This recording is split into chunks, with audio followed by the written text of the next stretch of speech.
Pessoal, no vídeo da aula passada nós falamos sobre o método da bissecção, né? Nós introduzimos esse primeiro método aí para encontrar raízes de funções, zeros de funções, certo?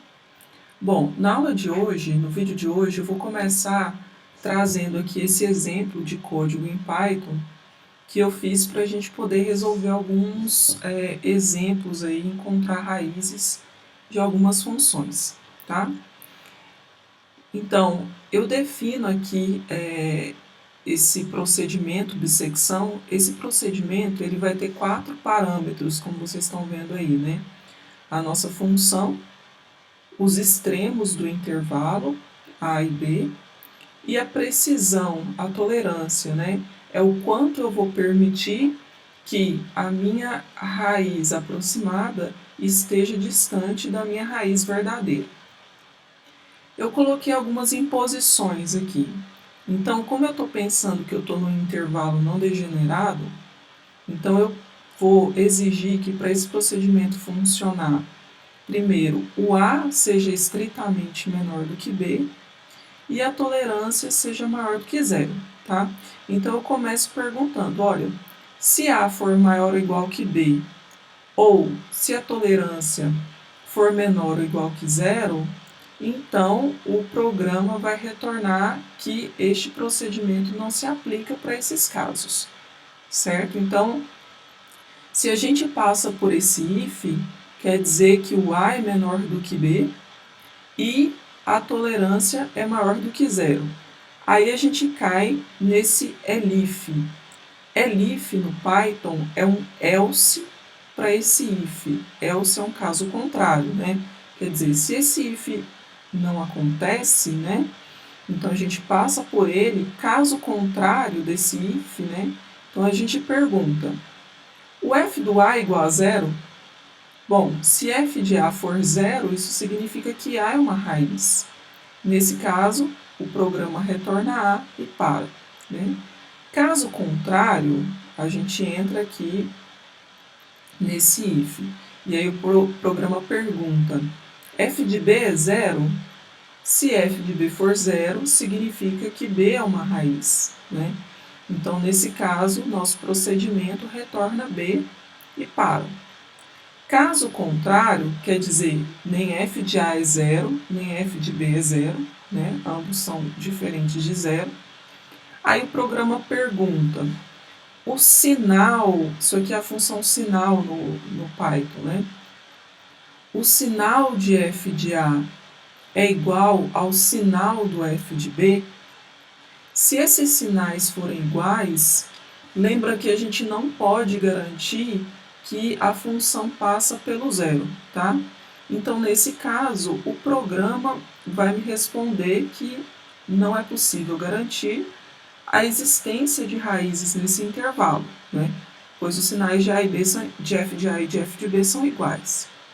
Bom, caso contrário, então, quando a gente entra nesse else, significa que f de A e f de B têm sinais distintos. Então, nesse caso, a gente vai considerar aqui, primeiro, n como esse número vai ser log de b menos a dividido pela tolerância, dividido pelo log de 2, mais 1, tá? Na verdade, é o teto disso, a função maior inteiro disso, mais 1. Esse n vai ser o número de iterações que a gente vai estabelecer para esse procedimento. E daqui a pouco vocês vão entender o porquê que eu estou colocando no programa exatamente esse número de iterações. Ok, então estabeleço esse número máximo de iterações e coloco um contador. Esse i é um contador aqui para o número de iterações. Ok? E aí eu entro nesse laço, nesse while.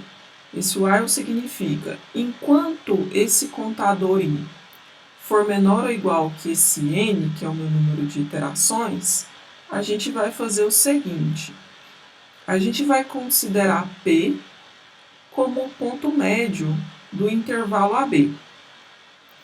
Aí a gente vai perguntar, f de P é igual a zero? Se f de P for zero, significa que P é uma raiz. Então, eu vou retornar P.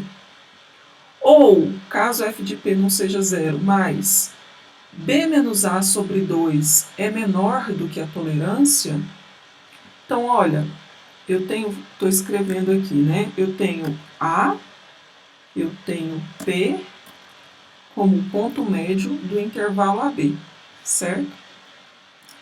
B menos A sobre 2 é o comprimento desse subintervalo e também desse subintervalo, certo?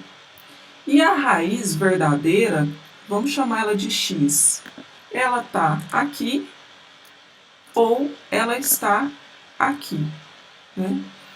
Em qualquer um dos casos, se B menos A sobre 2, que é o comprimento desse subintervalo, for menor do que a tolerância, isso significa que o P, que é a minha raiz aproximada, né, a aproximação que eu estou dando aí, está longe do x, que é a raiz verdadeira, a no máximo essa tolerância, a no máximo essa precisão, certo? Então, se B menos A sobre 2 for menor do que a tolerância, isso implica que a distância entre P, que é a minha aproximação, e x, que é a minha raiz verdadeira, também está dentro aí dessa tolerância, certo? Então, por isso que a gente também coloca isso aqui como um critério de parada. Se esse critério é satisfeito, significa que essa aproximação satisfaz o critério de estar suficientemente perto da raiz verdadeira, ok? Ok, então, caso, né, f de P seja zero, ou eu atinja aí essa tolerância requerida, eu vou retornar P. Agora, se nem f de P é zero, nem eu atingir a tolerância requerida, aí eu entro aqui nesse elif e pergunto, o sinal de f de A é igual ao sinal de f de P? Se for, observem aqui, se o sinal de f de A for igual ao sinal de f de P, né, e eu estou admitindo que só existe uma raiz nesse intervalo, então é porque a raiz x está entre P e B. Então, nesse caso, o que eu vou fazer? Eu vou atualizar esse P como o A e vou manter o B quietinho. E vou trabalhar sobre esse intervalo aqui agora. Caso contrário, quer dizer, caso contrário significa o sinal do f de A é diferente do sinal do f de P. Ou seja, se o sinal do f de A é diferente do sinal de f de P, quer dizer que a raiz está aqui, né? Então, nesse caso, o que eu vou fazer? Eu vou manter o A quietinho e vou atualizar o P como B, ok? Aí eu venho, incremento o meu contador, quer dizer, isso daqui é simplesmente dizer que o i é um jeito de escrever no Python, que agora eu vou pegar esse i e adicionar uma unidade, né? I vai ser igual a mais 1. E aí eu entro nesse laço de novo e vou percorrer esse laço enquanto eu não atingir aí o número máximo de iterações. Ao final, né,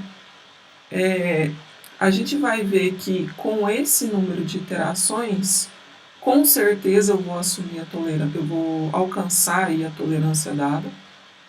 E aí esse programa de fato vai me retornar uma raiz exata ou pelo menos aproximada, tá bom?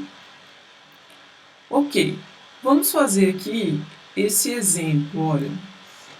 Digamos que nós queiramos encontrar o valor ou um valor aproximado para a raiz cúbica de 25, certo? Então, Se eu digo que x é a raiz cúbica de 25, isso implica, né, que x ao cubo é igual a 25. E isso implica que x ao cubo, na verdade é um si somente si, né? Si somente si, x ao cubo é igual a 25.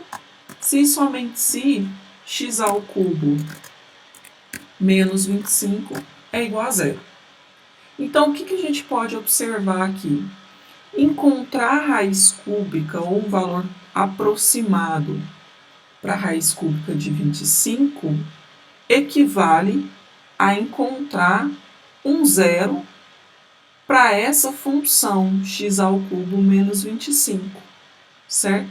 Então, é isso que a gente vai fazer. Para encontrar um valor aproximado da raiz cúbica de 25, a gente vai tentar encontrar um zero para essa função, tá bom? Bom,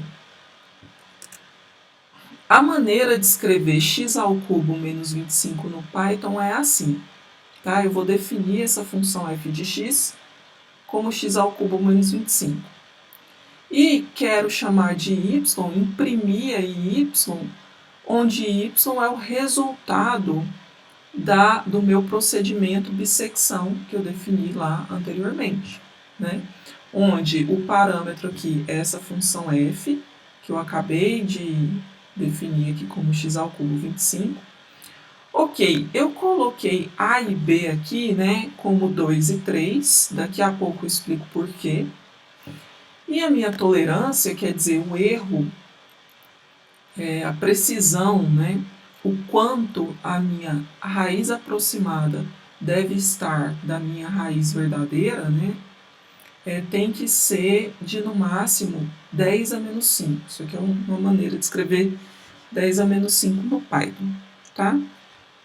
Ok, por que eu coloquei aqui 2 e 3? Então, vamos lá. Lembra que quando a gente está trabalhando com métodos iterativos, a gente viu no vídeo passado, a gente tem duas fases. A primeira fase é a fase de refinamento. Essa fase consiste em encontrar um intervalo em que eu sei que essa função possui de fato uma raiz. Então eu vou vir aqui, essa é uma função simples, né? Mas mesmo assim, vamos lá, vamos utilizar aí o GeoGebra, tá bom? Então deixa eu utilizar esse recurso, essa ferramenta, para plotar o gráfico dessa função. X ao cubo menos 25. Quando a gente plota o gráfico dessa função aqui no GeoGebra, olha, a gente vê claramente aqui que o gráfico passa por um ponto entre 2 e 3. Então, a gente sabe, utilizando esse recurso, que existe uma raiz entre 2 e 3. Essa função aqui, na verdade, é fácil de ver, né? Porque ela é contínua, a gente sabe, né? Um polinômio, uma função polinomial. Quando a gente faz f de 2 aqui, ó, f de 2 é 8 menos 25, é negativo. Quando a gente faz f de 3 é 27 menos 25, que é positivo. Então, f de 2 é negativo, f de 3 é positivo, quer dizer que ela passa pelo zero entre 2 e 3. Né? Para esse exemplo específico não é difícil de ver isso, né? Mas a gente pode, na fase do refinamento, utilizar aí softwares que nos ajudam a plotar o gráfico, tá bom?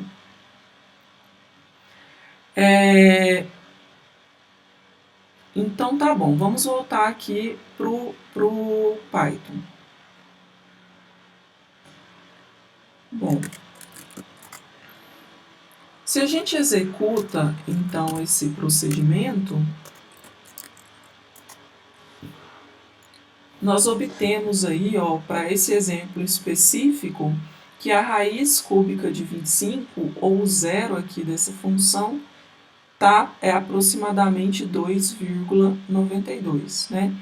De fato, quando a gente olha aqui no GeoGebra, realmente isso faz sentido. Está bem próximo ali do 3, certo?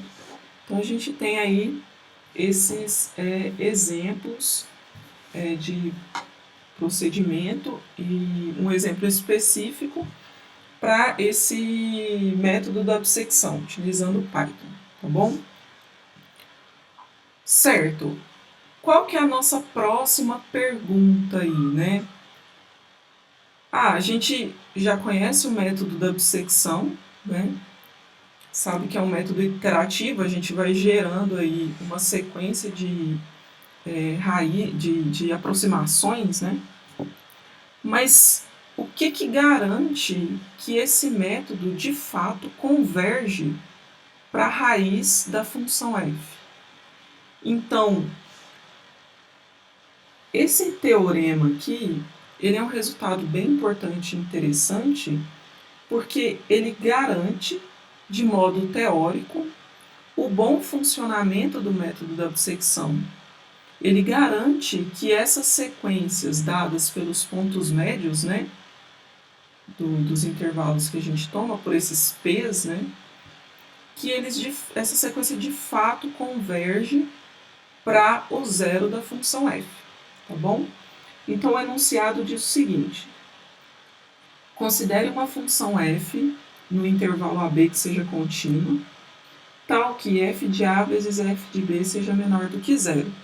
Né? Ou seja, a gente viu que se essa condição é satisfeita, então a gente já tem a existência de uma raiz, vamos chamar essa raiz de P, tá? Nesse intervalo AB.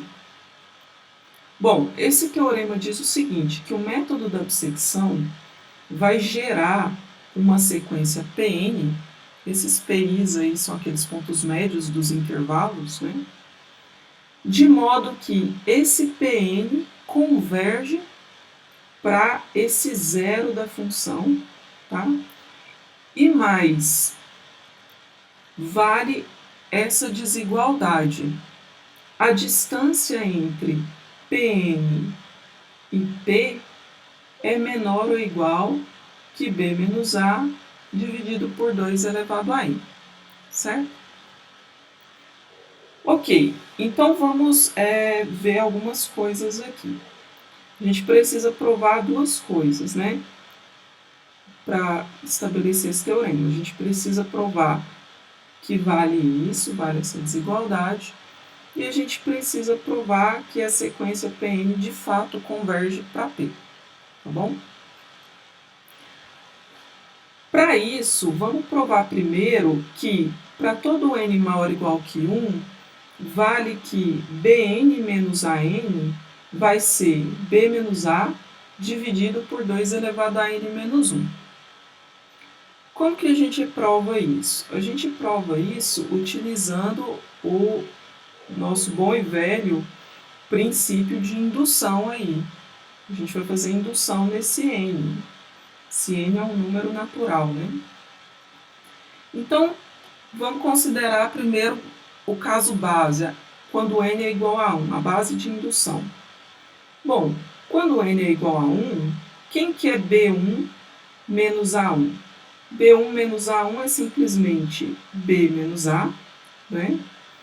E a gente sabe que B menos A é igual a 1 sobre 2 elevado a 1 menos 1 aí, né? Vezes B menos A, né? Porque isso daqui é exatamente, né? 1 sobre 2 elevado a zero, que é 1.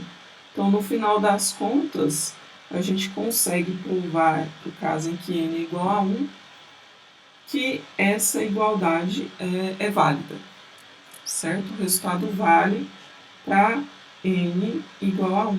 Aí. Então, vamos lá para o nosso passo indutivo, né? No passo indutivo, a gente supõe que essa hipótese é válida para um n, ou seja, a gente supõe que Bn menos An é igual a B menos A dividido por 2 elevado a n menos 1. E aí a gente mostra que Bn mais 1 menos An mais 1 é igual a B menos A dividido por 2An, certo? Então, vamos fazer isso. Assumindo que vale a nossa hipótese de indução, vamos provar o nosso resultado. Bom, então vamos lá. Quem que é Bn mais 1 menos An mais 1? Como que funciona o método da bissecção? Se a gente tem um intervalo AN-BN, né? Então, a gente considera o ponto médio aqui, que é o nosso PN, né? E quem que vai ser o próximo subintervalo? Ou vai ser esse subintervalo aqui, ou vai ser esse subintervalo aqui. Ou seja, Bn mais 1 menos An mais 1 vai ser Bn menos An dividido por 2, né? Que é o tamanho aí desse subintervalo, mas também é o tamanho desse, né? Então, independente de quem seja aí o subintervalo a ser considerado, né? A gente sabe que vale essa igualdade, certo? Agora, a gente tem por hipótese de indução, né, que aqui, ó, que Bn menos An é B menos A dividido por 2 elevado a N menos 1. Então, a gente vai trocar essa parte aqui por isso aqui. E ainda tem esse 2 aqui que está dividindo, né? Que está aqui, né? Essa multiplicação por meio é por conta desse 2. Bom, quando a gente utiliza a propriedade de potência, então a gente chega que Bn mais 1 menos An mais 1 vai ser B menos A dividido por 2 elevado a N. E aí nós conseguimos provar essa observação inicial que nós queríamos. Tá bom? Ok. Agora vamos observar o seguinte. A gente sabe, né, quando a gente vai fazendo o método da bissecção e ainda não parou, a gente está nesse intervalo aí AN-BN, é porque a nossa raiz verdadeira, P, ela pertence a esse intervalo, né, para todo N aí maior ou igual que 1. Então, o que a gente sabe, né, que quando a gente computa a distância entre Pn, que são os elementos da sequência aí, né, esse n maior ou igual que 1, e P, primeiro que isso daqui a gente está computando distância, então tem que ser maior ou igual que 0. Né? Por outro lado, como esse Pn aqui, ó, o Pn é o ponto médio desse intervalo, né, AN-BN, e o nosso P ou está de cá ou está de cá, né? Então, a distância aí entre Pn e P tem que ser menor ou igual que o tamanho desse subintervalo, que é Bn menos An sobre 2. Né?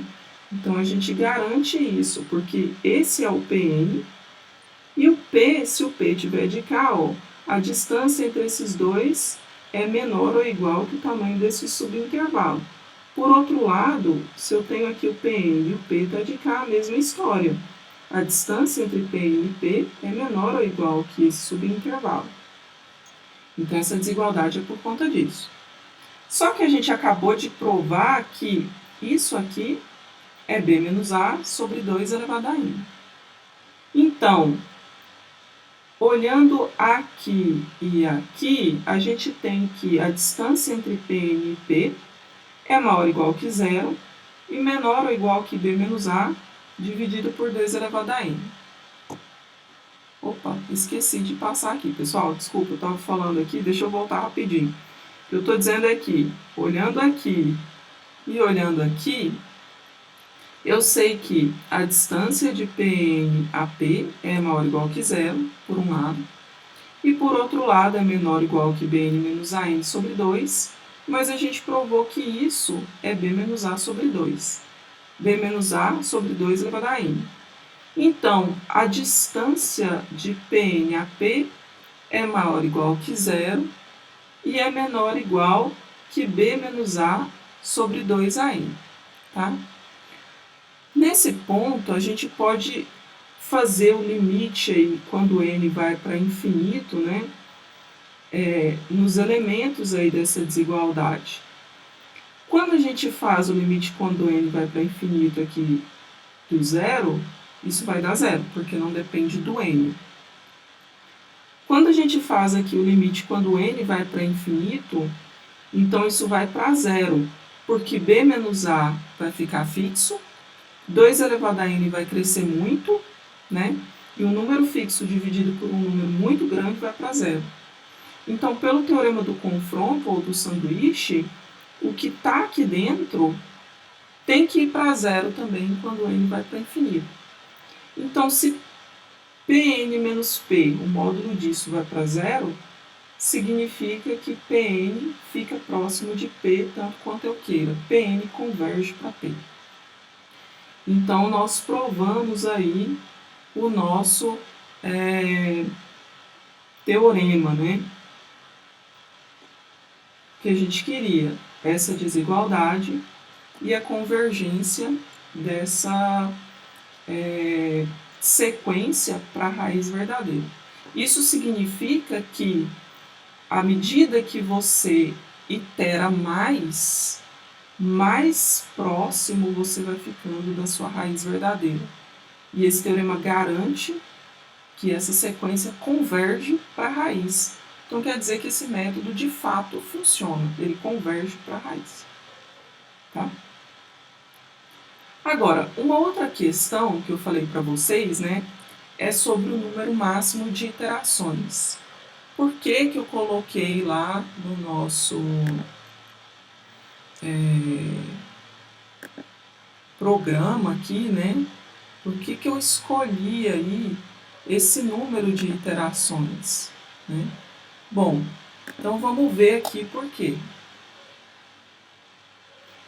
Vamos dizer que a gente estabeleceu aí uma tolerância a epsilon, tá?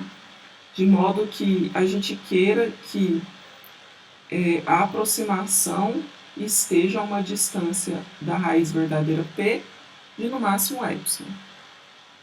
Então, a gente sabe, pelo teorema anterior, que a distância entre Pn e P é menor ou igual que B menos A sobre 2 elevado a n, certo? Bom, e eu quero também que isso seja menor do que epsilon. Então, vamos fazer isso aqui, ó, menor do que epsilon. Quando a gente faz isso aqui menor do que epsilon, a gente obtém aqui, olha, então aqui eu simplesmente passei o epsilon para cá e o 2 elevado a n para lá. Isso não altera a desigualdade, porque epsilon é positivo e 2 elevado a n também. Aí aqui eu apliquei logaritmo na base 10 dos dois lados, tá?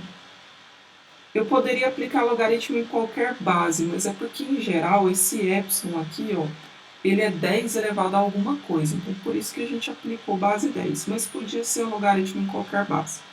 Bom? Então, quando a gente faz aqui essa aplicação do logaritmo, né, a gente sabe que logaritmo é uma função crescente, então a gente não vai mudar a desigualdade aqui por aplicar logaritmo. Então, o que que acontece? A gente usa a propriedade de logaritmo. Esse n cai, né? Então, vai ficar n vezes log de 10, log de 2 na base 10. Então, isolando esse n, quer dizer, passando esse log de 2 na base 10 dividindo, né? A gente obtém que, para alcançar essa precisão, a gente necessita de uma quantidade de iterações que seja maior do que esse número, tá? Tem que ser maior que esse número a quantidade de iterações para alcançar essa precisão.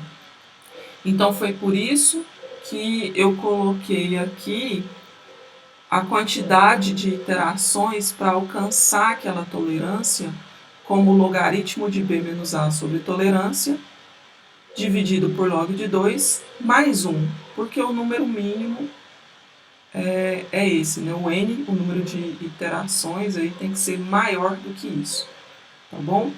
Então, esse é o número mínimo de iterações para assegurar a precisão requerida. Bom, pessoal, e para fechar aqui, então, a pergunta que fica, nós fizemos lá em Python, né? Nós encontramos uma raiz aproximada, um zero aproximado para essa função x ao cubo menos 25, lá dentro do intervalo 2, 3, com uma precisão de 10 a menos 5. Então, fica a pergunta, quantas iterações eu preciso, no mínimo, para poder calcular esse zero dessa função sob essas condições, tá bom?